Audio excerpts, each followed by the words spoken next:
So sa palagay mo, Kuya Park, wala talagang mangyayari sa ganito. Walang mangyayari. Uwi lang tapos rally, balik ka naman. Magkaisa tayo.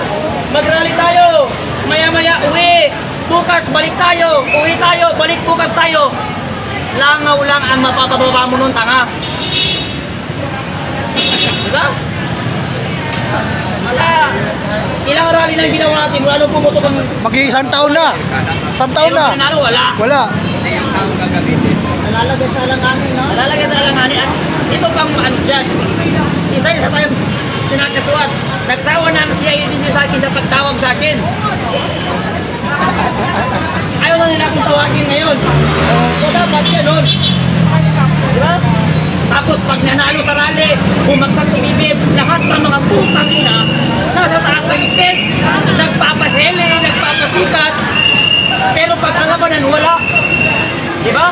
Pero pag victory, oh, panalo tayo, panalo tayo, lahat ng artista nandyan para magpasikat.